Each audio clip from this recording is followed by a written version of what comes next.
Hey everyone, welcome to this week's YouTube video. This week we're going to be going over how to paint Eldar Ulthwe. So we're going to be going over how to do one of their Black Guardians with no airbrush. As always, I hope it's helpful. Questions, queries, leave them in the comments. If the video is helpful, make sure you hit that like button. It means a huge amount to the channel actually. And if you do want to see more, make sure you smash that subscribe button. But without further rambling, here we go. So the model was primed in black. Any black primer will do. Now the thing about painting black is I don't want to paint black. Problem is, if we use pure black, we can't go any darker than that, and actually the majority of the time when we look at black in real life, it's not actually black. Now, I apologize about the focus, that'll sort itself out in a minute. So the first color that I'm using is the model's prime black, and then I've got P3 coal black, which is like this really nice bluey black, and I'm going over the whole of the model with this. So we'll bring the black back into it later, but this will give us a nice blue tone to this black. So it will just make it a little bit more interesting. The big issue is when people use very neutral greys, like very normal greys, it can look... Boring's a bit strong, but maybe a little bit uninteresting. And the problem with Ulthwe is the color scheme is very basic. So what you just end up having this bone and black effectively. So you need to kind of have little ways of lifting it up, and basically what happens is for this particular paint job, because the bone is a very warm color, because the bone of the helmet and the gun has got like this, we're basically using Mornfang brown, which is like a very orangey red brown. What happens is by keeping some blue in the black, it keeps the black and grey highlights very cold, so it makes the bone color stand out a lot more. You can also see the bone areas of the model, so the gun and the helmet, which we'll do separately, have already been base coated in Mornfang brown. So the base color, as in our prime color, we've primed it black for obvious reasons, and then over the black, in any of the areas that we want bone, we are base coating Games Workshop Mornfang brown, and then we're base coating the black areas P3 coal black. So I think this P3 coal black is very similar to, I think it's Dark Reaper grey or something like that from Games Workshop. Forgive me, I don't use Games Workshop paints too much anymore, so I'm a little bit out of touch with them, but I think Dark Reaper would probably be a very good substitute for this off the top of my head. But anyway, so now what we're going to do is we're going to start reintroducing the black in the recesses. So this is any of the areas that I want to have in shadow. So towards the front of the shoulder pads as they come down, we're going to paint those black. Any of the armor panels that are facing directly down, we're going to introduce some of the black. So I'm using Games Workshop Abaddon black for this, just because it was the closest one that I had to me. And all of the recesses, this is really important, the recesses between the armor panels I want black. So in this case, it's very, I would rather put not enough black into this color scheme right now than too much, because it's very easy later on to, once the model's close to being finished, to introduce more black then. So I'm not going to put too much. I'm going to focus on the areas that are facing directly downwards and areas that are in the recesses specifically. If it still looks blue at the end of this, that's absolutely fine, because it's very easy to fix. But you can see what we're looking like at the moment. That P3 coal black is very, very dark, so it's just giving it a hint. Now, for me, when I'm army painting, I hate having loads of bits everywhere. I don't want to be painting 10 guardians and then have 10 heads and then 10 arms. I don't want any of that stuff.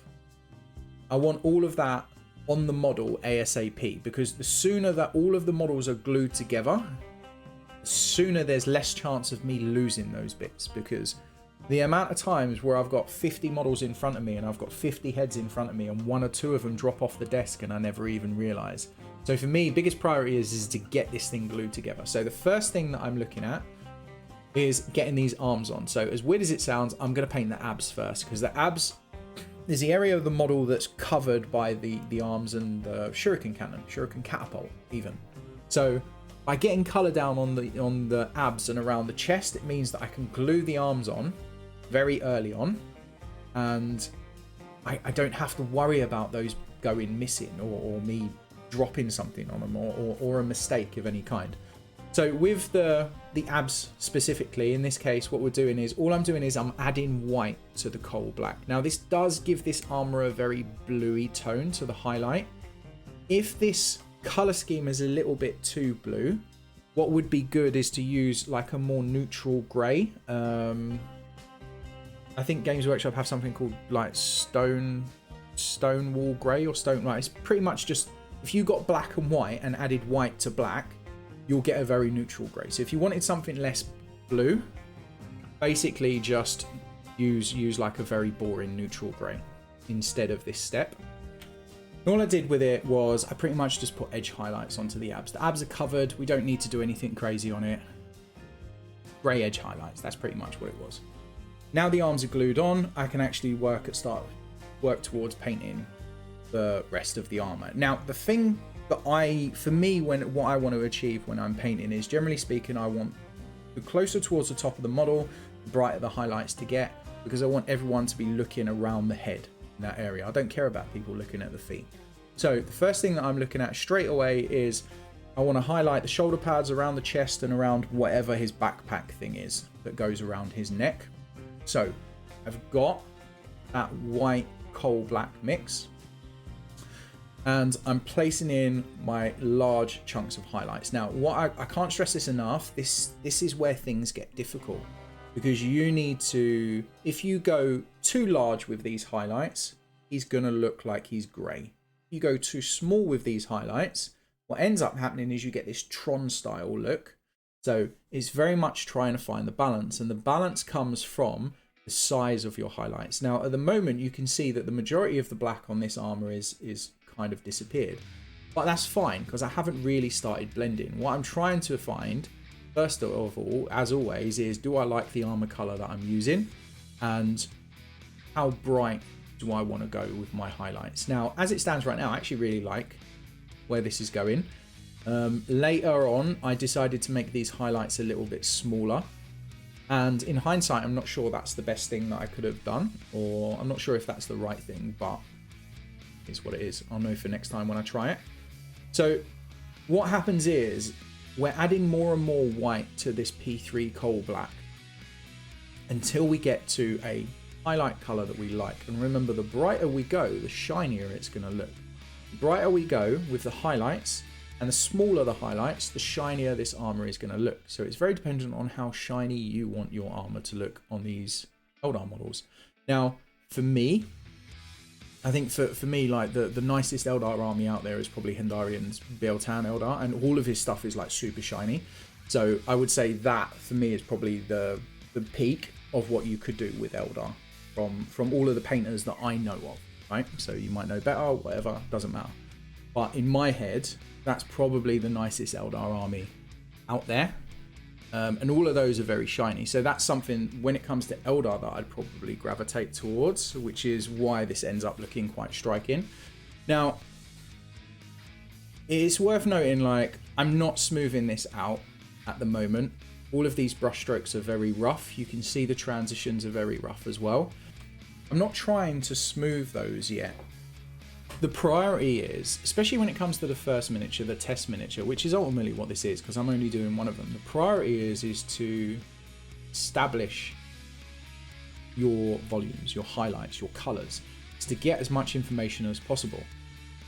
When you start batch painting this, that's when you can maybe start blending it all together as you go, because you already know what your final result's going to be. But at this, with this at the moment, there's just no point blending it, because if I start blending it out, I'm going to spend loads of time doing something, and then I might find out that I don't like the end result. So this part, which is what we call the sketch stage, this is so important, because this gives us an idea very early on what the end result's going to look like. And truthfully, I actually really like this. If I had smoothed this out, like even further than the end result that I had, I think this would be a really nice paint job. Now, ultimately, with the way this is, because this model is so small, and unfortunately Eldar Guardians are not particularly great models. Like they look okay on the tabletop, but unfortunately they're showing their age. They're very poor casts now.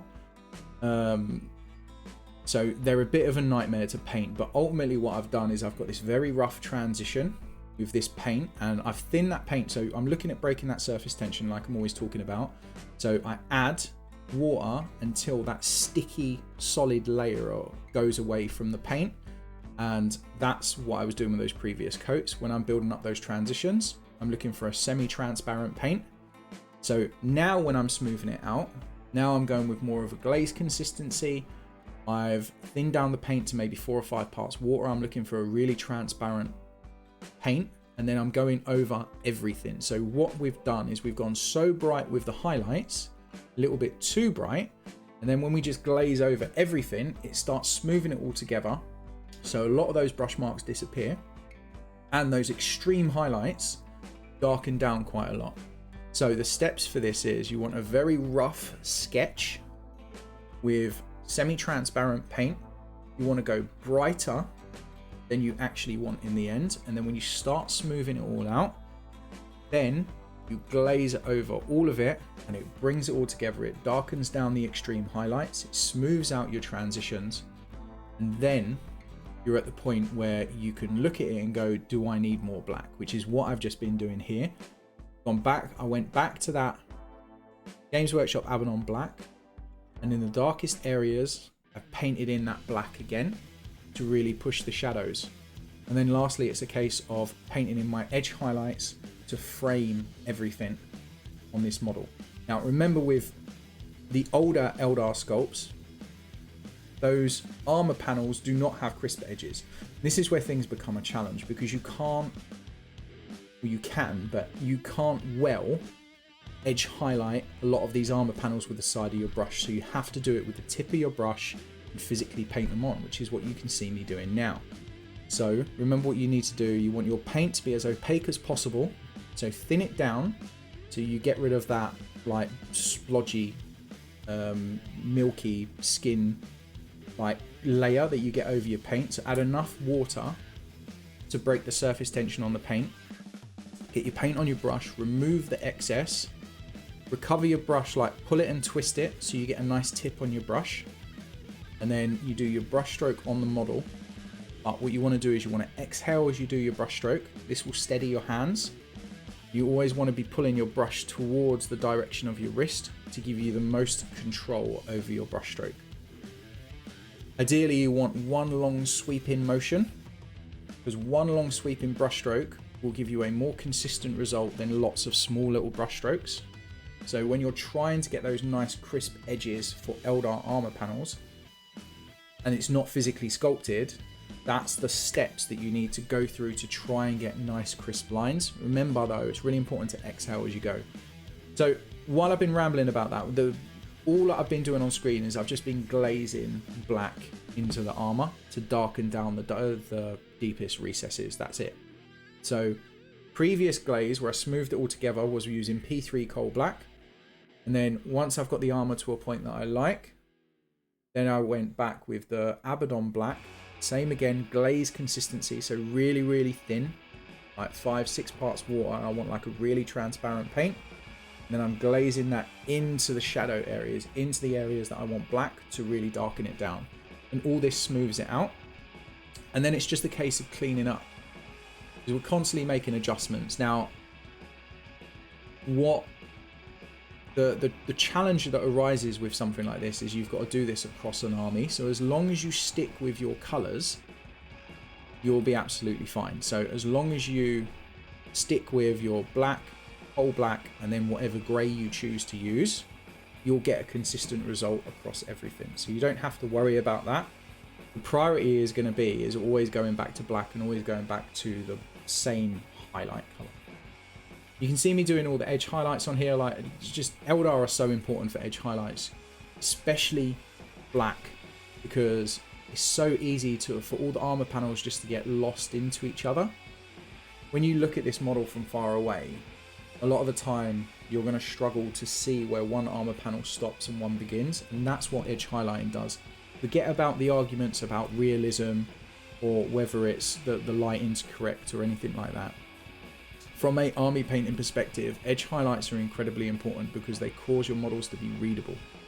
Your opponent and yourself will look at your army across the table, and you'll clearly be able to understand what you're looking at. Remember, what happens is when we look at something, our brain tries to make sense of it, and we need to give our brain as easy a job as possible when it does that, when it looks at something, and that's the whole goal. And that's why Games Workshop models are so striking, and so the paint jobs are so strong. Whether you like them or not, whether you like Games Workshop models paint jobs or not, they look great because they're so easy to understand, because their edge highlights are so strong. So you don't need to go that extreme. You can if you want, but you don't need to go that extreme. This is where the black armor is at the moment. Now, what I'm going to do next is I'm going to black out the details, basically. And the reason for that is because I want to get a good idea of what this armor is really going to look like, because I'm thinking the armor still looks a little bit flat. We could still push the highlight brighter on the armor, but it's too early to make that decision. We want to make that decision once other parts of the model are painted, because remember how other parts of the armor, how other parts of the model will change how we perceive the armor itself. So I'm looking at this armor right now going, I really like this armor, but I think we could push the highlights much, much brighter. Before we really go extreme with those highlights, it's going to be a good idea to paint, let's say, the gun and the head and the gems, and see how they change how we perceive the armor. So this is the last little edge highlight for the armor, and if you look, I don't really do this everywhere. It's very small edge highlights, small highlights around the top of the model. Now, what I would say to you with this stuff though, remember, we've already glazed a lot of these armor areas together. We've already smoothed them out by going over the whole thing with P3 coal black. If you go too bright with this stuff, it's really nice and easy. You can glaze back over it. All right, so don't be afraid to try. Don't be afraid to push it and go too far, because you can easily just glaze back over it. Remember, so just don't worry about making mistakes. Mistakes can be fixed. Only paint. It's not a big deal. So what we're going to do, the bone colors, the bone areas, which is the gun and basically the helmet, those are base coated with Games Workshop Mornfang Brown, like we said at the beginning. And then what I'm going to do is any areas facing upwards or outwards is going to be Vallejo model color Tan Earth. And basically what it is, the Mornfang is going to be like the darkest shadow area. The Tan Earth is going to be like the shadow, is going to be like the mid-tone. And then we're going to push it up to like a bone color afterwards. Now, the main thing that I am kind of doing is like I'm leaving any of the recesses Mornfang Brown, just so we've got some kind of shadow. If you wanted to speed things up, I'm not a big fan of washes, but if you wanted to, you could paint, instead of using Mornfang Brown, you could paint the whole of the bone area with this Tan Earth color, and then do like a Agrax Earthshade, Games Workshop Agrax Earthshade wash over it. It would have a similar effect, you'd just have far less control, but it would obviously be much faster. So that's one way of doing it. But the idea with this is this is going to be the mid-tone color before we get to the brightest areas. It takes, like, this took 2 or 3 coats of paint. It wasn't the strongest paint. So ideally you just want a solid layer of paint with it, and you can see what we're going for. The center of the gun we're going to change to a different color. We're going to put red in the end. I think pink would have been nicer, actually. Like a pinky purple would have been really cool, but regardless, you can see what we're doing, like just solid color over the gun. The area between the actual gun housing itself and the bottom of the cartridge, assuming it is a cartridge, we're going to change that to black later to break it up.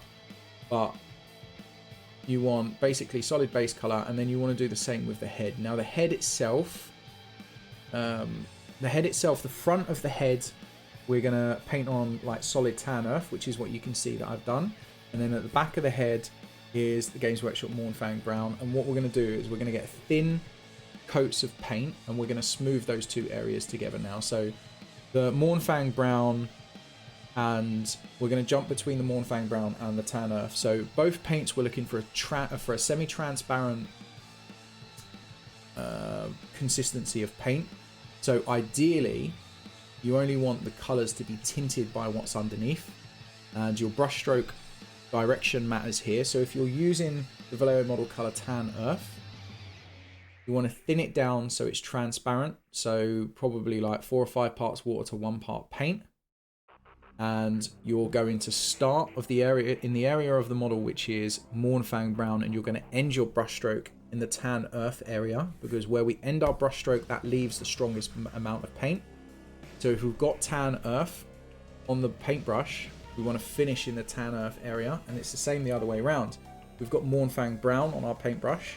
We want to start our brushstroke on the area of the model, which is Tan Earth, and we want to end our brushstroke on the area of the model, which has got Mournfang Brown on it, because that hides where our brushstroke ends. Now, I'm not being particularly careful here. All I'm doing is I'm just constantly building up these layers and jumping back and forward between these two colours. And eventually what happens is it just smooths itself out. So it's a bit of a slow process. This is the one bit where it's a bit tedious, but if you've got lots of heads to do, the problem with this is, the reason why it's tedious is because it takes a long time for the paint to dry. So I keep having to grab the hairdryer, making it dry, or just waiting for the paint to dry. So that slows it down a lot. But if you were doing like 10, 20 of these all at once, while one is drying, you can move on to the next one. So it would be a lot easier that way. So the reason it slows down here would not be a problem if you were batch painting an army, basically. The next up, what we want to do is just frame the areas. So the vent things on the side of it, whatever it is, and around the faceplate, we just need to frame those. Now, what I will say is we end up going a lot brighter with this helmet, and I end up actually getting rid of the majority of the work that I've just done on that. So you could skip to the next part. Instead of using the Tan Earth, later on what we end up doing is using like a Tan Earth Ivory mix. You could just skip straight to that if you wanted to, and that would save you time, and in hindsight that's exactly what I would have done, but I figure it's important to show off bad decisions at the same time. So yeah. Now I painted the little straps on his arms the same colour as the bone. This looks rubbish, we'll change that later. I ended up putting red on there instead to break up the monotony of this colour scheme. The problem with the Ulthwe colour scheme is ultimately it is very boring. It's not boring, but it's just not, it doesn't have the vibrancy of Bealtan, Saimhan, Eandon, that sort of stuff. So you need to get some really vibrant colours in there somewhere, and that's where the gems come in and the straps and that sort of stuff. Now the helmet's on the model and I'm not going to lose it. It's actually easier to work with as well because we've got more to hold. Because obviously the helmet's tiny, so while it's on the model it makes it a lot easier to work with as well. So painting the faceplate black. Faceplate itself, I'm going to keep really simple. All we're going to do is just put like an edge highlight underneath the eyes and running down the creases of the faceplate itself, and just leave it at that. Now this is where we start brightening up the actual bone color. So what I've done is Vallejo model color Ivory. I've added Vallejo model color Ivory to the Vallejo model color Tan Earth to get that brighter bone tone. So any bone color paint will do. Like Games Workshop Screaming Skull will probably be quite good for this as an example. And basically what we're going to do is any areas facing directly upwards is going to be this bone white color on the gun itself, and then the face we're going to do exactly the same, but we're going to do it on the front. So the front of the face is going to be this bone white color. Now you could do more interesting highlighting on this, but again, this is an army piece. I don't really want to be spending a huge amount of time on it, and Ulthwe is a bit of a difficult one to paint anyway. So everything facing upwards, you can see like I've got a solid color there. There's no transition or anything like that. I've kept it very simple to speed things up. So I sped the footage up a little bit because we're kind of going over basically what we did previously. So you can see that everything facing upwards on the gun has been base coated. I've also blacked out the areas of the gun that I want to have a different color as well. So I get an idea of what's going on.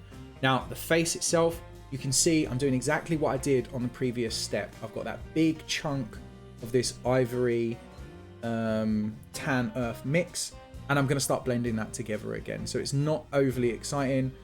Could have just skipped the previous step. Like, I can't stress that enough. We could have just skipped the previous step and it would have been fine, but I didn't realize that at the time. The idea is I want the front of the model to look the brightest, and that's why we've got that highlight in place. So again, like that would have saved us a lot of time. I think this model took me about an hour in total, so we could probably, if we were doing like a batch paint of maybe 10 or 20 of them, we could probably get each one down to about half an hour, I would imagine, with time saving tricks. So it's not too bad, to be honest with you. Obviously it's never going to be as efficient as an airbrush. That would be drastically faster, but there's plenty of airbrushing videos on how to paint Ulthwe and that sort of stuff, and that's not the point of this channel. So anyway, you can see that's the transition in place. Now we've got something that more looks like an Ulthwe color scheme. We've got the bone of the helmet, we've got the bone of the gun. The black, interestingly, is looking far more blue now. So we have a choice. We either like it the way it is, which is what I chose at the end. I quite liked the result that we had. Or what you can do is glaze black over it. What will happen is the black will darken everything down, so you will need to bring the highlights up. Or, the black will desaturate it. It will make it more and more grey, and you'll lose more of the black. But personally, I quite like it. I think it looks far more interesting than just the standard black with neutral grey highlights. The faceplate itself is really simple. I got a grey, and I highlighted underneath the eyes, and then those two lines where the curve of the faceplate is. You could do something far more interesting on it, but it's fine for what I try and achieve. Now, with the helmet itself, you can see the edges that go around the black faceplate and any sharp edges that we have. This is Vallejo model color ivory, so this is really close to white.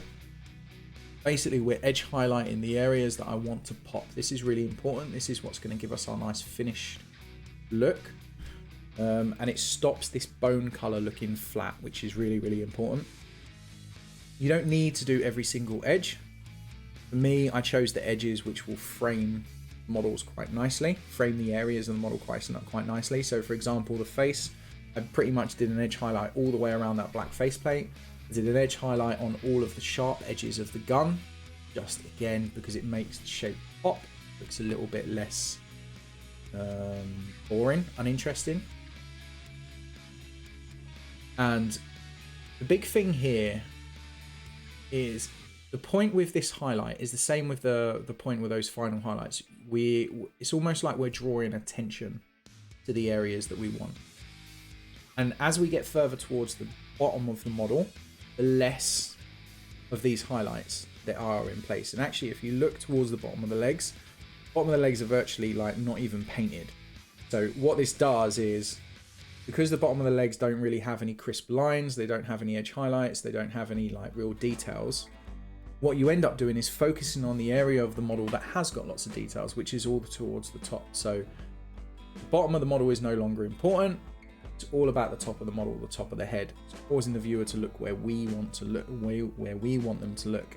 And the truth is, no one's going to be looking at those legs across a battlefield, across a table. So again, it's about guiding the viewer. Now, we had a choice here. This is our spot color for Ulthwe. Now, this is so incredibly important because this is what's going to bring life to the model. Now, I chose red because it's a very simple color to paint. Truthfully, I would like, I think if I really had the time, I'd probably go for like a neon pink. Would be amazing with this color scheme, but it is what it is. So this is Games Workshop Corn Red. So at the moment, all of the areas that are being painted red, you'll notice, are black. Even the areas of the model that have been painted bone. There's a good reason for this. If we put this red over a bone color, that red is actually going to be very bright, which is not what we want at all. So any of the areas that we're going to have red, I've painted black first, and then I've put the Games Workshop Corn Red over the top. And the reason for that is it gives us a darker start to it.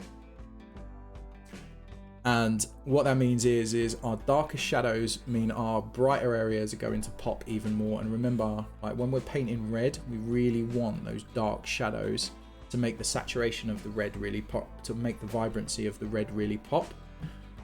So this is something to think about. If you're painting red and if you get a red paint and put it over a bright color, it's going to look very bright, and that's not necessarily what you want. So the next color that we're using, this is, I think this is the Games Workshop Scar Red, Evil Sun's. Yeah, that's it. So this is Games Workshop Evil Sun's Scarlet. And the idea with this is I haven't done anything crazy. Any of the areas that are facing upwards and all like towards the top of the gems, all towards the bottom of the gems even, I'm painting red. I'm painting with this Evil Sun Scarlet. The idea being, any of the non-gem areas, if they're facing upwards, they're receiving more light, they're going to have a brighter red. With the gems, towards the bottom of the gems, that's going to have the red colour, and then towards the top, we're going to have a white dot. Again, I've said this previously, we will do a really in-depth video over the next few weeks on how to paint gems.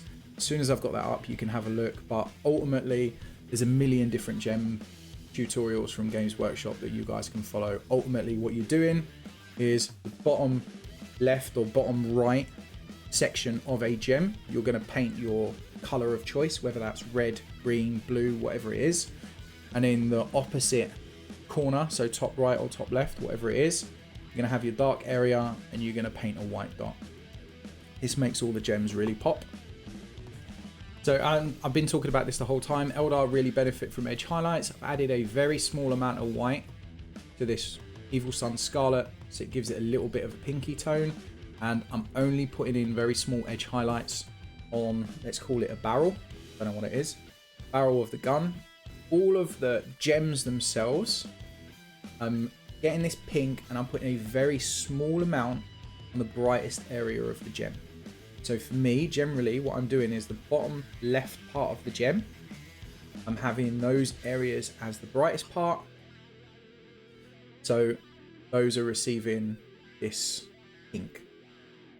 Now, you don't need to go to pink. It would have been fine if we just left it as red. I just wanted to pop a little bit more. But I think for me, it's more fun to experiment and try and go too bright and then tone it back down. And this is something that I always recommend to people. If you're unsure whether something's going to look good, paint it. Worst case scenario, it looks rubbish and you've got to fix it, but at least you know. It's better to know than to never have tried, because that way you're not going to learn anything from it. So I actually quite liked it. They did come out very pink in the end, but as I said, I'll probably go for a purpley pink in future anyway. And this is traditional white dot time. So these gems are not painted very... Ooh, that's a little bit strong. The gems could be a lot better, right? I shouldn't say these things aren't painted well. The gems could be painted a lot better. This is a very basic way of doing it, but it gives you the result. I would, if you're doing an army as well, like I can't stress this enough, put gloss varnish over them. There's nothing wrong with doing that. This isn't a painting competition where you're trying to show off your skills. You want a nice looking army. Put gloss varnish over them. The last little step here, as you can see, like I've got a really bright grey and I picked out a couple of spots on the armour. And that's it.